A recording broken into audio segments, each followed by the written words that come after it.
So, Rob, ironic, we're in lockdown, but 10 years to the day today, we were first leg up at the first leg at Sandy Park in the inaugural Championship playoffs. Let's look back at that season because a lot's happened in those 10 years since. But let's go back right to the very start, and I think it was Moseley away, or first game of the season. Your first season in charge, you've just taken over from Pete Truitt. Tell us a little bit of your thoughts about it all. I actually remember being tremendously nervous before the game because I knew we'd had a good pre-season. I knew we had a good team on the field. Obviously, we'd had some good imports into the team that we kind of got in place in that pre-season. James Gaze-Brooks and Mark Foster's and Awani, etc. So we knew, and Hayden and stuff had come in. So I knew we had a good team on the field and a team that was good enough to win. But some people may remember that it's probably us losing to Moseley the season before in the double header. It was a cup and a league game away. So at the same ground, it probably started. I suppose what's the process of me ending up in the job, I suppose, in a way. And if you look at it that way, you kind of think, oh, it's a pretty nervy first game up and a difficult proposition. I remember I drove to Newport in the pre-season to watch Moseley play Newport, and that was the way you had to do it then. You didn't get video much in the you didn't share video as we do now in the Premiership. You didn't get TV quality footage. You either went and watched the games or you went and stood in someone else's grandstand with a little video camera and you try to go it that way. And that's very much what we did. And as it was, the boys played very, very well, and we had a good victory. And kind of, as it got us on the front foot and got us off to what really was a flying start. Because I think we went 13 games unbeaten, including going to Bristol and winning. You were obviously what people would have deemed as the big threats, with them being the team coming down from the Premiership. So we certainly hit the ground running. We had some good plans in place. We talked a lot about how we wanted to organise ourselves and what did the season look like, and how would the whole season, which was for the first time different because it had playouts at the end. So it wasn't just going to be about you putting your foot down and trying to win every game and getting there at the death. It was a bit about collecting enough points to be where you wanted to be in the top 8, which is a massive playoff pool when you think about it. But to try and go through as one of the seeds. And then obviously, what could you do to try and use the season to prepare for the end? So I think right from game one, we played a series of games that replicated what you'd have to do in the playoff scenario, which was play three other teams home and away, then a semi, then a final. So we used the first 8 games to replicate building those scores in the semi-final and final. And like I say, right down to in that 8th game as having a rather odd moment where we sat in the changing room and someone fired up a bottle of champagne and said, "This is what it'd be like to win the final if you put 8 games together like that, and you finish it with a group of 2-3 wins. This is the kind of thing." And so we made sure the players were aware of what the season was going to bring, that it would be a block of big games at the end of the season, as well as some consistent performance through the year that was going to be necessary to be promoted. And unfortunately, those plans, came to fruition later in the year. You talk about some of those guys you brought in, but certainly one of them that's still a lot of Chiefs remember now and is still at the club, Phil Dolman, your first ever signing as head coach. Those guys, they helped to create a base there from which you explain there really set the club for that season, didn't they? You had some very experienced, hard-nosed players, Mark Foster, James Gaze-Brooks, guys that have played at a little level higher than what was then the sort of Championship level.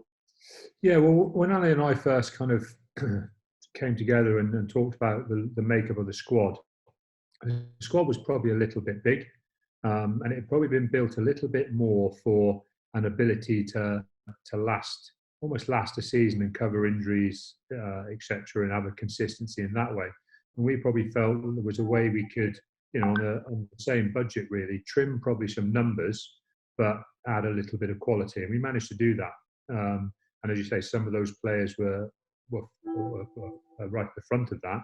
And actually it meant that although a lot of players played a lot of rugby that season, it did also mean that that little bit of kind of what we say additional quality kind of came through at the end. And obviously, we still made sure that in the mid-season, because of the makeup of the season, although we could go at it, we felt comfortable we could go at it with a slightly smaller squad. We also knew there was the opportunity to rest and rotate a little bit, and even have a little bit of semi-time off in the middle of the year, because it was about peaking at the end. And so all of those things probably allowed us to, let's say, change the balance of the squad. And some of those guys who came in have, well, they've proved that they've gone on and been guys who were fantastic for us to get promoted, but also to establish ourselves in the Premiership. You talk as well there about Ali Heifer and the role you brought him in as your number two, and he's still very much there now. How much importance did you place on making sure you got the right guy in place, and how did you know Ali would be the right fit? I thought it was a massively important position. I'm going to hold my hand up. I would never claim to be a backs coach, or specifically around the tactical and the detail around what a fly half needs to know. And I kind of looked at Ali's CV when we looked at the job, and so you've got a guy there who's won the Heineken Cup, played Premiership rugby, but had also had experience of playing in the Championship as well with Bedford, and crucially had spent a good deal of time initially in his coaching role developing young players. And when you're developing young players, the one thing that you have to have an aim on is improvement. And it's not, you don't always have your aim on winning the next game. It is about how you improve individual players and how you improve as a group. And I think that was the key for me. And I think it was easy for me to look at someone like that who was in some ways, a little less experienced, because I was very similar. I'd very much cut my coaching teeth, and was still, still really think, had been involved in the uni right up and pretty much until that season with coaching at university. So I was very comfortable with those kind of scenarios and how that could develop you and how it could get you ready. And I think those kind of things worked very well. It meant we aligned together. And obviously I was a young coach anyway, so I had no problem with that.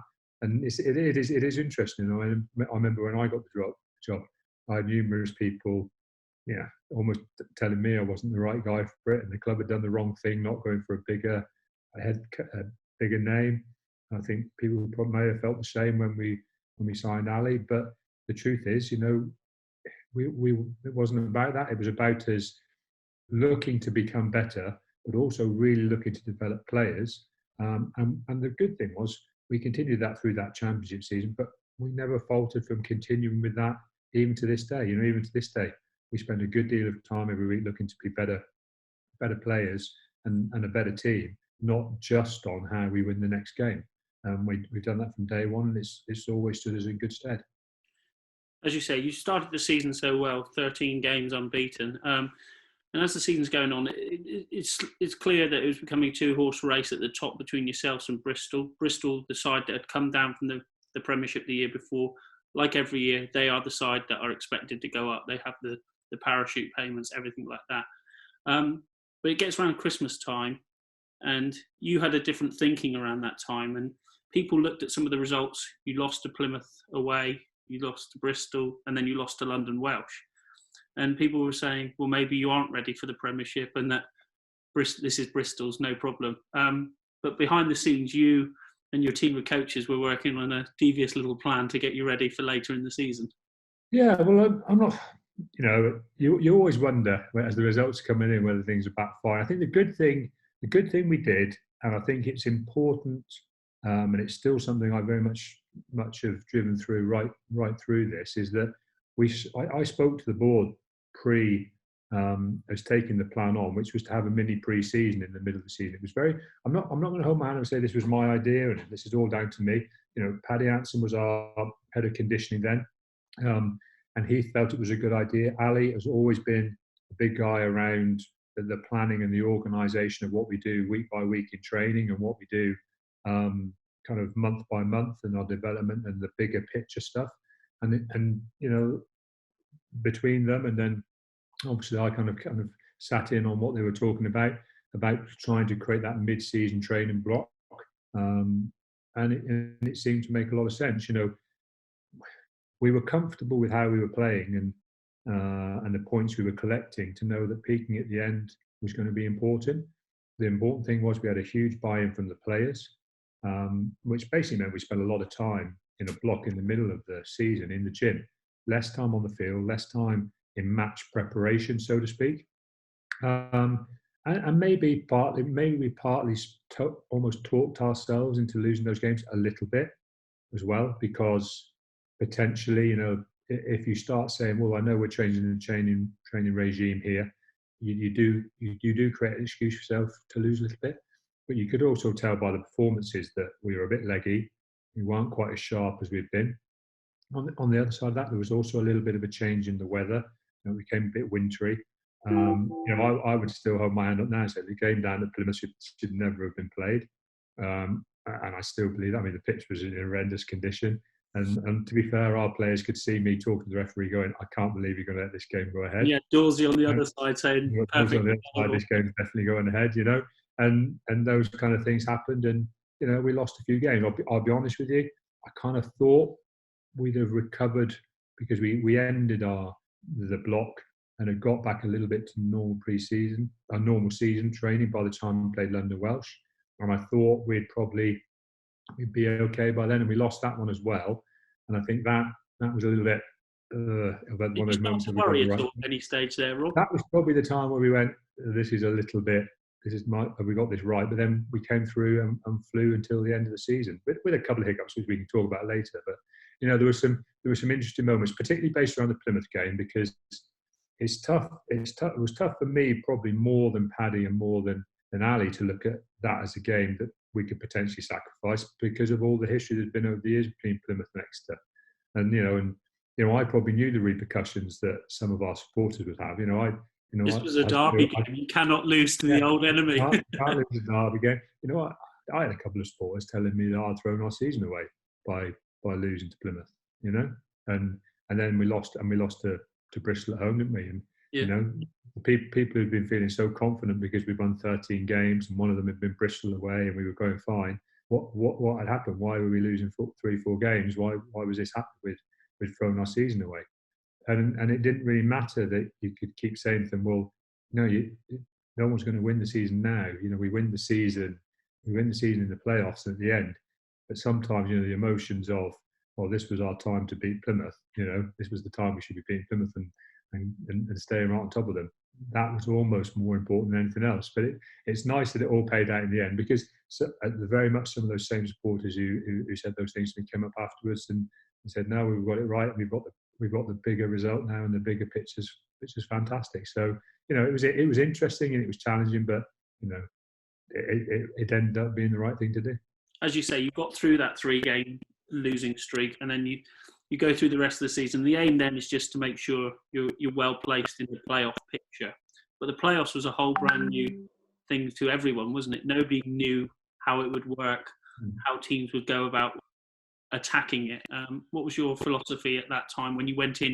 We got it wrong. I don't mind saying. We were physically good. We'd had this good pre-season. Everything was going fine, and our run into the start of the playoffs was fantastic. We were winning dominant game. We were winning by 30, 40 points. It was an amazing collection of points. But that actually meant we rolled into our first playoff game. Now, obviously, hindsight is a fantastic thing.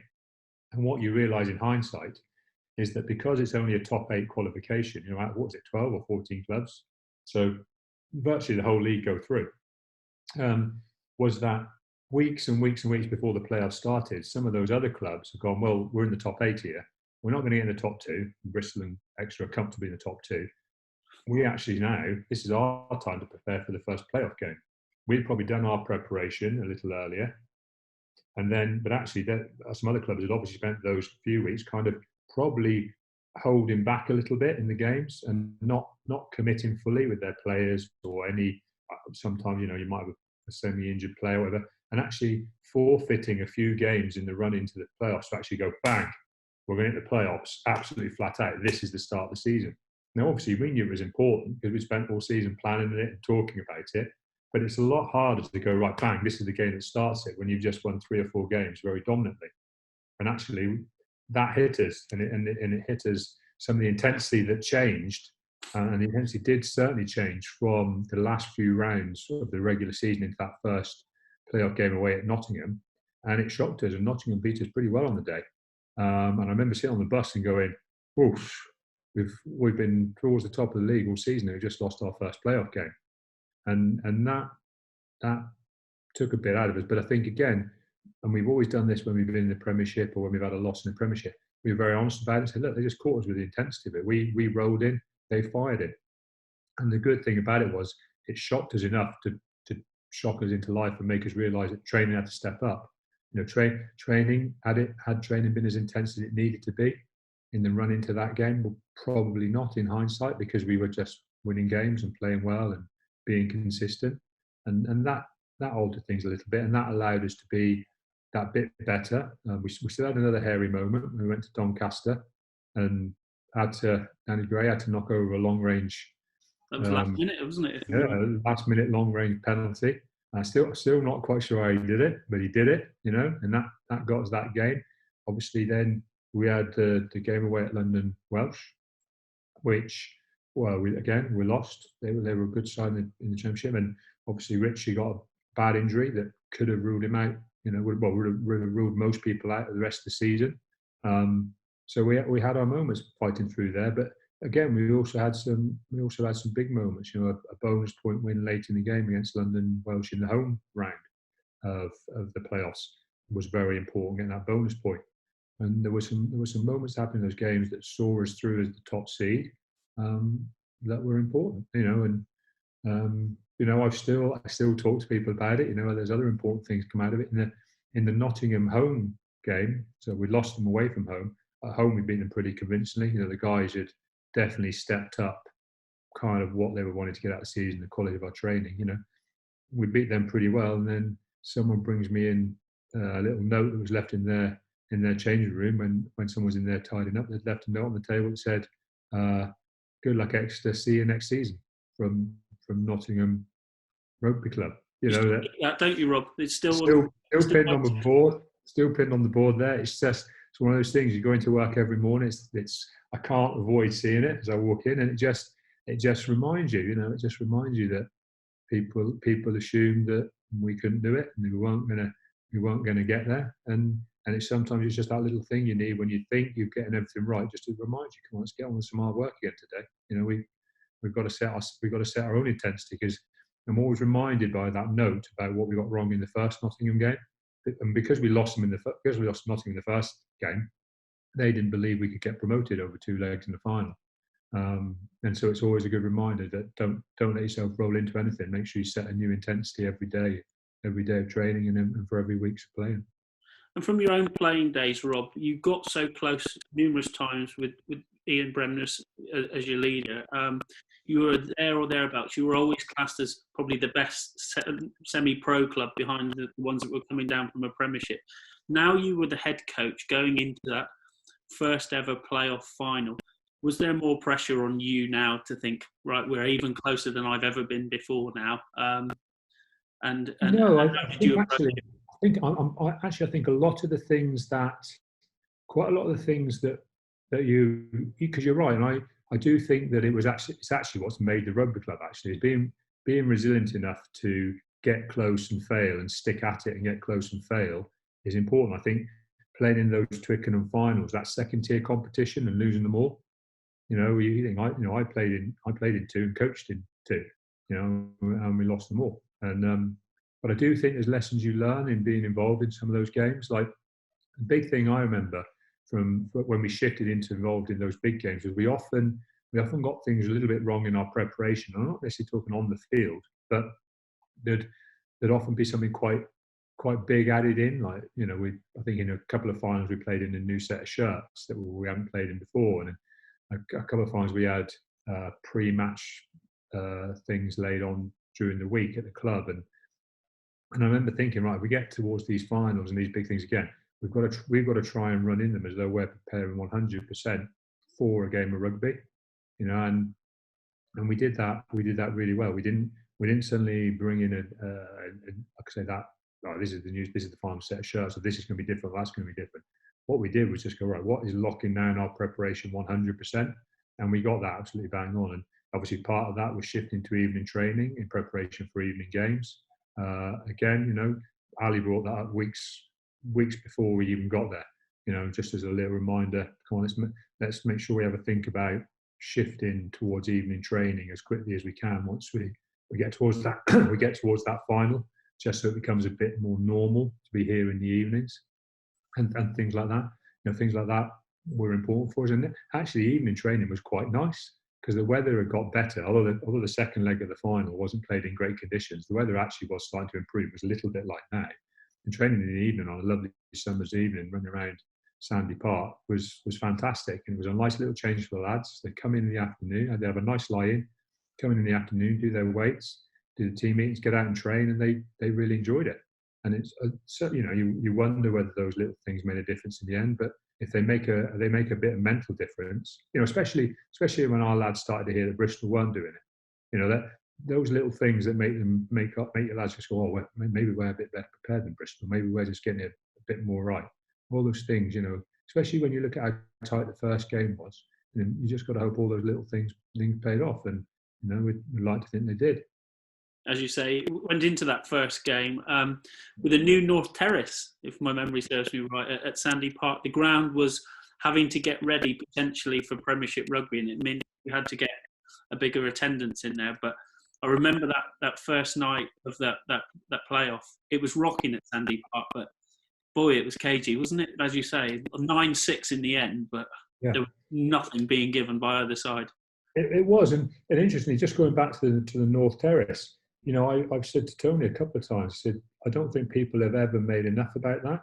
And kind of says, well, Tony said to me a couple of times, well, what do you mean? I said, well, if you're a player and you're a member of staff, turn up at Sandy Park in the preparation for those finals, and it's a club that is, you can see the club building something and investing something, because we're going to need this. We're going to win the Premiership, guys, and we've got a final coming up. And if you win it, we're in the Premiership. And I don't think really sometimes, in hindsight, we've paid that enough credit either. That the club, you know, and obviously pushed very much by Tony, were prepared to push for that and make it happen, so that if we won, we could go through. Because there couldn't be anything worse than a player going into a final going, well, it doesn't matter if we win or lose because we can't go up. Everything we were doing, we said, you win this, guys, we're in the Premiership. And I think that was a huge, that was one of those off-field things that we got exactly right, making sure everybody at Sandy Park knew if we got promoted, we were going up, and there was going to be no ifs or buts about it. And that certainly was a big mental help for us. And then obviously the first leg of the final, you know, I mean, I know a lot of people think we got the tactics wrong. Now, obviously, hindsight now says, well, we didn't, because we probably did have the opportunity to kick some more penalties in that game. And we were going to the corner and going for tries. But people probably need to remember that we felt we had to establish something in that game, because in the game we'd lost at Sandy Park earlier in the year, and the game that I felt had given Bristol a lot of confidence, they kind of got on top of us up front, and we didn't ever really establish a forward platform. And I thought it was massively important that we took them on up front, and we showed that we could go toe to toe with them in everything we did. And I think we did that over and over again in that game. And yes, you know, did we turn down the chance maybe kicking another 3 points or another 6 points? Potentially. But again, I have this argument with people who talk about rugby. If you go to the corner and the pressure while you're there creates another penalty, well, you wouldn't have got the second penalty if you'd have kicked your first penalty. You know, you're receiving a kickoff and 10 minutes the game might be played in your half. You know, it doesn't necessarily work like that. And what we did is we established long periods of being in the Bristol half and them defending and us coming at them. And I actually think over the course of the two games, that was very, very important, because we'd gone toe to toe with them. And, you know, and whether Bristol felt they'd done enough and the hard part was done and that played its part as well, I don't know. But I definitely think it was important for us to show that we were going to go toe to toe with them. And as it was, you know, people who watched the second leg will have seen us actually eventually become very dominant up front. And I'm not sure if we'd have ever become dominant in the second game if we hadn't gone after them for the full 80 minutes in the first game. You know, and I think that played an important part. Yes, it was cagey. Yes, it was tight. But, you know, I certainly think we had the lion's share of possession and territory in the game. And even now, I still say it's one of the most physical games I've ever seen at Sandy Park. and I know there's been some big physical Premiership games because there have. But I would have said it was certainly more physical than our first few home Premiership games, that Bristol home game. And I think it was kind of a bit of a testing ground for ourselves that we were ready to go, definitely. And it was a big night for us, big night. I was going to say it was nip and tuck though, 9-6. I think Steno kicked 3 penalties and Adrian Jarvis had 2 for Bristol. But then you've got a slender edge going into the second leg. But again, you and I both know the media were talking up Bristol have only got to turn up tonight at the Memorial Stadium. It's theirs. They've got the squad. They're home. They're going to have a full house roaring them on. How did you build up for that second leg? Well, there was a few things. Now, people always said, "Oh, well, we didn't take up." It's surprising. People say because we got criticism in the first leg for not kicking our penalties, that must have been why we changed our game plan and kicked penalties in the second. The only people we changed the game plan with were the halfbacks. So the only people who knew that we changed anything towards taking a drop goal or we get our penalty nomination in quickly were the halfbacks. Because the important thing was that we didn't want the team thinking that actually the ball just needed to go back to Steno and that was everything that needed to happen. Everyone just stop and watch. So effectively, when you watch that game, you see everyone else going absolutely flat out. You see our forwards carrying flat out, mauling flat out, scrummaging flat out. And actually, if our backs take territory or take shots on goal or take drop goals, that was because we allowed them to make those decisions. And the decision around that was based on the fact that we had a 3-point lead. We had a 3-point lead. And whatever you say, if you can make 3.6 points, that creates a little bit of pressure. And if 6 points becomes 9, all of a sudden the opposition thinking, well, maybe we've got to score a try here. And so actually, we actually felt the score could build quite quickly if we took a few penalties or we took a few, a couple of drop goals if it was on. But the actual preparation from that, I can't fault them. We had a few things up our sleeve, as I said. We had a few things around the line out, and we'd already done hours and hours and hours of research on the Bristol line out in particular, and they had an effective line out. But the one thing that was showing from all the research we did was that they'd hardly ever changed. They hardly changed from game to game. They had a structured system of calling, a structured system of throwing and movement, and we thought that might have changed going into the first leg, and it didn't. And that maybe just allowed us to think that it would be very similar again. And it was. Because I assume they felt the first leg was quite successful for them. It didn't virtually change anything going into the second leg. We ran a whole new set of lineouts, which gave us 100% return on the night, and I think we got into about 40% of their lineout. I think we even steal one of their line that leads to one of our drop goals, and another one maybe leads to a try. So we had a few things we felt we could break down in the analysis of where they were, but on the whole, again, the players got themselves ready for what was a massive emotional game. And we talked a lot during that week about emotional recovery. You probably hear me talking about a lot in the Premiership now when I talk about mental and emotional recharging the batteries, almost more than physical recharging. We were fit and we were strong. We didn't have to do masses that week, but we did have to get emotionally recharged. And we talked a lot about the emotion of the game and what it would mean to us.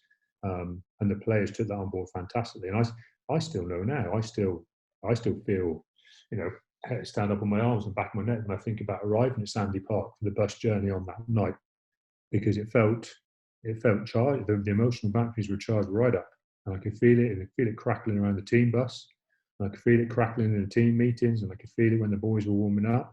And that's what happened. I think we had our emotional batteries just at a higher level than Bristol did on the night.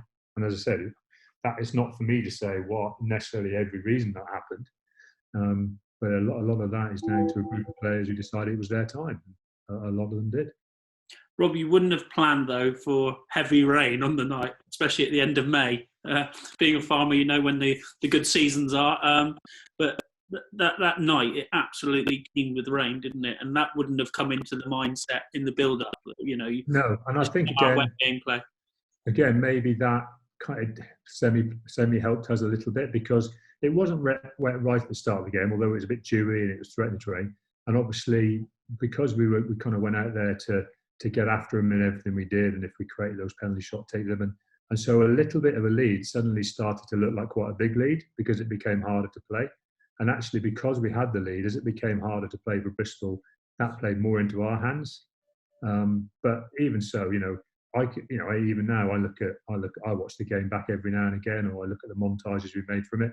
And if you look at our lads charging around and how they're winning some of the penalties and how they're winning some of those collisions, they were ready to win the game on the night, and that's why I think you can talk about the conditions and you can talk about game plans and you can talk about everything else. But actually, what you need is a group of players who are ready to charge around and commit to each other and mean something to each other. And that was the set of lads who did it. And on the night, obviously, Stino runs the show. He scored something like 24 points. But it was such a collective effort. When did you know it was extra time? Did you get that moment at any stage and say, yeah, this is it. We're now going to be a Premiership club? Or was it not until the final whistle? I'm not very good right until the final whistle, even when we're winning by quite a lot of points in any game. But I tell you, there was one crucial moment in that game, and it was when it would have been in the second half, and Adrian Jarvis had a pretty long range shot at goal, but one when you probably have expected him to get, and it bounced off. Now I can't remember now if it was a crossbar or the sidebar. And I think if that had gone over, I think they'd have got back to within either, I think 6 points. I think it was 6 points, or it might have been 3, or it might have been 9. But it felt like it was going to create a bit of pressure. And I don't know if you remember, we had stopped playing. We had, for some reason, and Ali and I were screaming every message, "You've got to get them to play. We're a good team. We're playing well. We're in the second half. We can control possession a bit. We can control this." And I think both Mark Foster and Phil Dolman had kicked the ball out dead from around the halfway line, just wanted to get the ball deep in the opposition half. And one of those moments you go like that. And you just go, what are they doing? And then we did the same thing straight away again. And you're thinking, come on, lads, you've got to keep playing. If we play, we'll get the penalties and we'll get the territory and we'll get the points. And by stopping playing, we actually gave Bristol the momentum in the game for a section of the game. And obviously so Adrian Jarvis gets to step up and take this goal that would really, I think, really continued that momentum shift. And it bounces off the bar, and I think Nick Cesare regains it and goes for one of his runs and doesn't just immediately kick it, which was kind of what we needed. We needed to actually have the ball for a little bit. It went around, got high tackles, led to a penalty. And I think I'm not quite sure if now, and I think Stino steps up and kicks it, and it's another long ranger, and it just swings everything. It goes from, it was a complete 6-point shift of where the score could have been. And I think that did them. I genuinely think that did Bristol. And when you watch it again, I think that's the moment that did Bristol. And then we actually start to become more dominant. And then obviously you see Stino's breakout that eventually leads to our try, and and everyone can see it's all over. And to be fair to Stino, I mean, I still talk about it now. People can say what they like about world-class fly halves and anybody.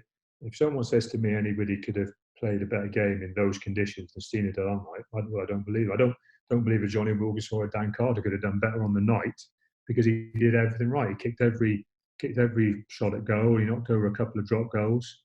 He kept us on the front foot, made his tackles. Really, you look at it and you go, there were some big performances. But you could probably pick out a number of extra players for the way they played that night, and particularly the way they came together collectively. It was something very special.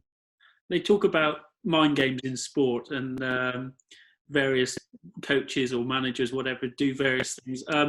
You did a bit of mind coaching on some of the players that night, didn't you? With regard to champagne bottles and that. Yeah, and it's something I look back and I'm still not sure whether it's something I think was good, bad, or regret, or delighted with. I'm not sure, but it was interesting. We got, and like I say again, I'm not going to give myself total credit for it, because we sat on the bus and I just said to me, "Well, so what do you think about just mentioning players that?"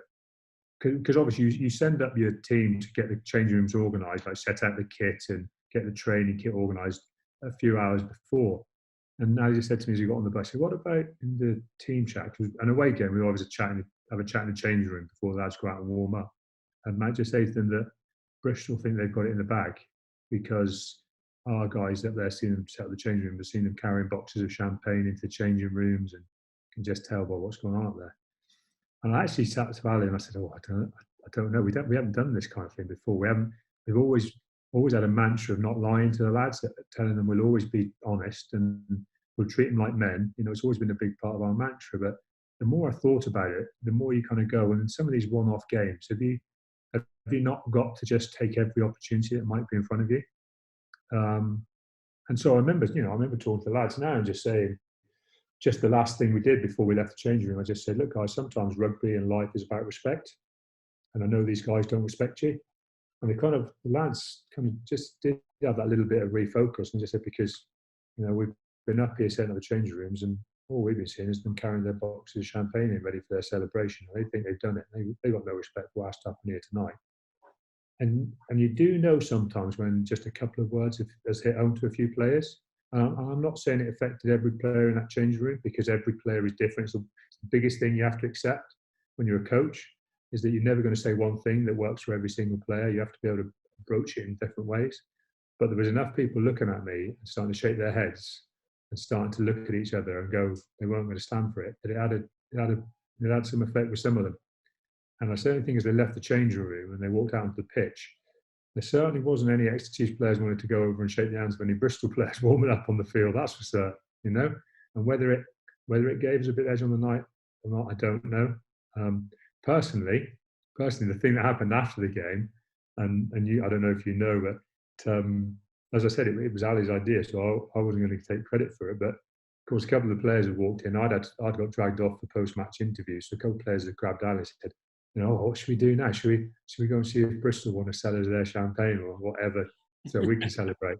And Ali just kind of said, "Oh no, that wasn't. We were only joking." No.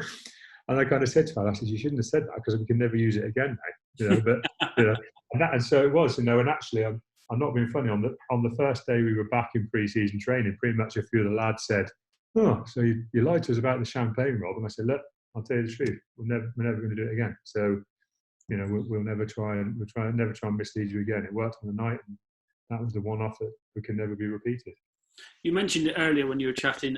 Your brother, in particular, a key player in the history of our club. But those two finals, he played through the pain barrier. He had an injury, which, as you say, most people wouldn't even have stepped near a pitch. But yeah, well, I mean, initially, obviously, when he got injured at London Welsh, we were obviously hoping it was a slight bicep or pec strain, and that it would be a couple of weeks. And obviously, he goes for a scan, and he's got a completely detached pectoral muscle, which is a pretty severe injury. Anyone will know it's a pretty bad injury.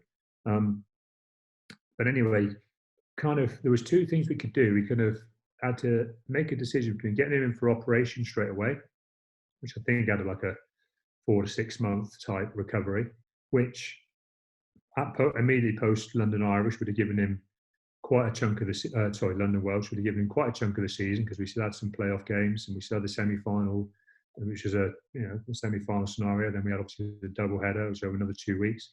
So it would have taken a big chunk of his recovery time off. And had we got promoted, would have got him back potentially playing Premiership rugby sooner. But when I spoke to him, there was also the physio staff thinking, well, look, these can knit, and some players can potentially carry on, and we can maybe strap it and brace it and just see what power he's got in it in a few weeks' time, by the time we get back towards kind of semi-finals and finals. And I asked Richie about it, and he just said, look, there's no way he wasn't going to try and play through to help the club team get promoted. And I won't mention there was a couple of members of staff who had a bit of a wobble about it and said we shouldn't be doing it. They'd read things up from other sports, and in no other sport. I remember one guy quoting me American football, said, American football has come on, they'll brace broken arms and broken hands and play in plastic casts and all this type of stuff, but there's no record of any of them playing with this injury. I remember just saying, look, you have to leave this to Richie. If he's not fit, he'll tell us, and he won't be fit. And if we don't pick him, we don't pick him. But let's give him the opportunity. And to be fair, he worked extremely hard at what he had to do. He gritted his teeth and took a few painkillers, and got back into kind of a level of training to take part. I think he took part in the Bedford game. He might have taken part a little bit in the game prior to the Bedford game, and kind of the way he performed said to me, well, he's fit, he's ready to go. And then you would never have known he had an injury in the semi-final and final. And then, and to be fair, he played a huge part in us winning those games.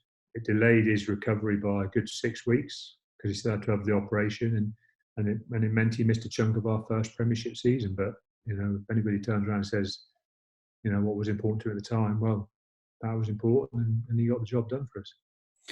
So everything goes to plan on the night, but the weather curtailed the sort of celebrations. You weren't able to do a trophy presentation on the pitch, but just sum up the mood in the changing room after there, Rob, when you have known you are now a Premiership team. I remember listening back on the Sky commentary, Martin Corrie, even with like 10 minutes to go, is still saying, Bristol will do this, Bristol will do this. But you've done it. You are now a Premiership club. What were the celebrations like? It's different. It's funny, isn't it? Because I think they were kind of a little bit different for everybody. Some guys just went mad, didn't they? You can see some of the players, they're just going mad. Other guys kind of were in quiet contemplation about it. The difficult thing when you're the kind of head coach is you've got to work extremely hard, or you've got to be very careful you don't miss a lot of it. And I actually missed a fair bit of it because I was getting TV interviews, and then yourself went off for paper interviews and stuff. And actually, I was there when the trophy presentation happened, but just at the back of the room, just let the players get on with it. And you see those pictures of the champagne spraying around and everything going on. If you can pick out any staff, most of them are right out of the picture. They're right at the back because it wasn't our time. It was the players' time, to celebrate and enjoy it. And although I watched the trophy celebration and there was a fair bit of hugging going on, and it was nice because the pitch invasion actually meant I got to see my wife and kids because everyone came streaming onto the pitch at the final whistle. And so obviously coaching staff, we walked on as well. So probably would never have got to see my wife and kids before they left if there hadn't been a pitch invasion, which I know stopped all the pitch presentations and everything as well. But then, very quickly after the trophy was awarded and the guy sprayed some champagne around, I was out of the room for a good, 20 minutes, 25 minutes, just itching to get back to the changing room. And when I got back there, I think there was 3 members of staff still left in there. All the beer that had been taken in there was drunk, and everything was gone. And I think we went upstairs for 10 minutes. At one point, we were on the bus. And obviously, the bus was good, and the night was brilliant at Sandy Park and whatever. But I still think it never really. I think the levels of enjoyment and fulfillment that night were probably not quite what people think they were, because as great as it was and as fantastic as it was, for the players it was a night they could really let their head down. But the majority of the staff, it actually, no matter how much we've said to ourselves, let's not get too caught up in what next season's going to bring, we did all look at each other and go, oh, hey guys, we're in the Premiership. And when you remember staff, you probably look at it a little bit differently. I mean, I remember being on the bus and I must have had 35, 40 texts off agents offering me players. That's the first thing that happened for me. The phone never stopped ringing, but agents offering me players. And that is the one thing that I still remember from the night travelling back on the bus. And we'd made a commitment to all the lads who played in the final that we would stick with them in the next year. So, we had a large part of our squad kind of there. And I didn't mean we weren't going to look to add some guys, because we were. But I certainly wasn't going to take on board every journeyman that got chucked at me, including some of the Bristol players we just played against in the final that were getting chucked at me that very first night. And, that's the thing that rings true with me. And then obviously the next morning, obviously I had plenty of drink. I'm not saying I didn't. I enjoyed myself. But obviously next morning, the first thing I got was, oh, can you get down to Sandy Park so we can do some press? So, next minute, we're down at Sandy Park. I did stop off at the Blue Ball as I drove past. I went down with my son, saw the Blue Ball, because the players had just started their kind of, not a Super Sunday, because what was it? It was a Thursday, I think. And they were all there. Thursday, I think it was, wasn't it? Thursdays those days. Pretty much the whole squad were in the Blue Ball there middle of the next morning. But I actually pretty much just the next day just chilled, got the press done in the morning, came home with the family. I think we might have had a barbecue or something and just enjoyed what we'd achieved. But at the state of how it was, we had to get on with things pretty quickly. That was some ride for you that whole season, though. But it started what has been an unbelievable rise since, hasn't it? And the roller coaster of just going higher and higher and higher. Hmm. We haven't even gone down yet, really, Rob. So Well, I think a few things happened. I mean, obviously we had the bus parade, didn't we? And I think that might well have opened a few players, well, a few people's eyes as well, because I remember us getting on the open top bus and quite a few of us having a giggle together. I remember talking to a few of the lads going, this might be a bit awkward, if we get down the high street, there's only 50 players, 50 people there. And you know what I mean? And a few of the lads were laughing as well because there was no indication driving through town, there'd been no indication it was going to be the amazing thing it was. And then, of course, all of a sudden we leave Exeter City and you just start to see people waving at you out of bedrooms. But the first drive down the first streets, we didn't see anybody, really. And then, this is going to be odd, having a bus parade with no people there. But then by the time we hit the high street, it was incredible. With people everywhere. And it was a fantastic thing. It was a fantastic thing for the players to see as well, that the city was there and it was ready for something big. Now, there was more people there than were turned up at Sandy Park when we were in the Championship. So it tells you straight away that something was happening. Something was happening based around top flight sport and the desire for it in the city and in the area. And it was interesting. And again, I said this quite a lot in the interviews. When we turned up for training, first day of pre-season training back, some of the players were different. They were different people. They had made them, by becoming Premiership players in those games, they'd made themselves Premiership players. Some of them turned up in better condition, more ready to train, more focused on what they were doing in our first day of pre-season than they had done by the end of pre-season in other years. That was the shift. Now they made that shift. Now that was hugely important in our ability to stay in the Premiership in those early years. Was that we did have a group of players who they were prepared to help. They were prepared to help us as coaches make them Premiership players. Now we said that to them. We're going to help you become Premiership players, and that's why we didn't change the team that much. If people look at the squad, they'll say we didn't rotate a lot in the early part of our time in the Premiership because I was determined they needed to become Premiership players. We were being told we were mad when we didn't rotate our full squad after winning our first game. Why on earth would you risk injuring your best players away at Leicester when you can't win? Well, if they don't play at Leicester, they're never going to win at Leicester, are they? They've got to start their experience some way, whether it's good or bad. And as it was, we should have won. We should have won away at Leicester. And it shows you, we allowed them to become Premiership players, but we allowed them to become Premiership players because they showed us the qualities that they were ready to do it. And I think again, a lot of the time you've got to tip your hat to the playing group and the things they achieved together and their drive to be good together. Rob, we'll talk plenty about the Premiership years in the next month or so when we review the first sort of year of that. But for you and your family and a lot of people at Exeter, you'd been through so much. You'd been there since you were 14 playing and then coming through. But this was a seminal moment in the history of the club. And I don't want to say was it a relief for you, but what kind of feeling was it for you, for people like your dad, your uncle, guys that had given everything at the old county ground? You suddenly moved to a whole new stratosphere. Actually, I wouldn't have said it was a relief because I kind of knew that unless we did justice to ourselves in the Premiership, it wouldn't have meant that much. And so now, which is so different because what you've just said, I would have said were my massive feelings and my massive emotion after we won the Premiership final.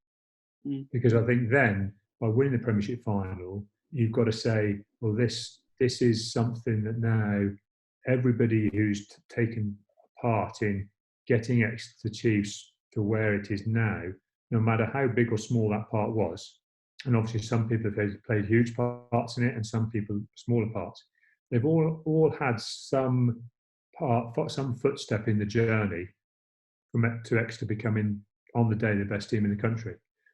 I didn't feel that on that day because although we got in the Premiership and we were desperate to get in the Premiership, it's a slightly different feeling. You've won the Championship, but you've won the Championship, but you've not won anything. Do you know what I mean? You've won the next step up, and it felt a little felt a little bit like that. So I said those emotions came to me very much after we won the final. At that stage, I think the emotions were, well, this is going to be interesting. You know, we think we're good enough to get there. It's one of the ambitions of the club. Let's see how we can do. And I actually feel for me, you need to remember, maybe for me personally, it was my first year as head coach. So it certainly didn't feel like the fulfillment of a coaching success plan, because, you know, I could have had a poor start to start that Premiership season, and my coaching career could have been quite remarkably short-lived. You know what I mean? So there's a lot of things where you just said, whereas post winning the final in the Premiership, whatever happens in my coaching career, I've coached Exeter as far as winning the Premiership, and that will never disappear. So as far as that fulfilment goes, that came later. I think in that off season, it was more about getting ourselves ready to see if we could really face some big challenges. As we said, it's 10 years, Rob, but it doesn't seem 5 minutes ago, does it? It's still very fresh in the memory for a lot of us. I think that the thing I feel, you know, and I actually have to be a bit careful when I talk about some of the Bristol stuff without getting too emotionally involved in it. It's the emotion I can still feel, the energy and the emotion of the nights there, and the crackle and the atmosphere, and the way the changing room was, and, you know, seeing my family and how they were before the game, still feels incredibly fresh. That feels like it was yesterday. You know, the actual details of everything around training and playing, they're starting to drift. You know, we've had hundreds of games since then, so some of the details are starting to drift a little bit. But the actual feeling is the thing that's there. I think that's the important thing that we keep talking about and we keep looking back to as a club, is that let's get the feeling of everything right first. You know, we can get the detail right and everything, but let's always have the feeling of what we're doing and how we're playing right first. I still think that's the key to what being an Exeter Chiefs is all about. Being Exeter Chiefs players particularly is all about, is get yourself right emotionally first, and, you know, we'll get everything else right second. Rob, I can spend another hour chatting to you about all this, and probably a lot longer, but thanks for taking us down memory lane. It's been an awesome hour or so there of just chatting, and 10 years, unbelievable. It's just flown by, but thanks very much for your time. Welcome at all. I hope everyone who watches this, make sure you stay safe and well. Hope to see you soon.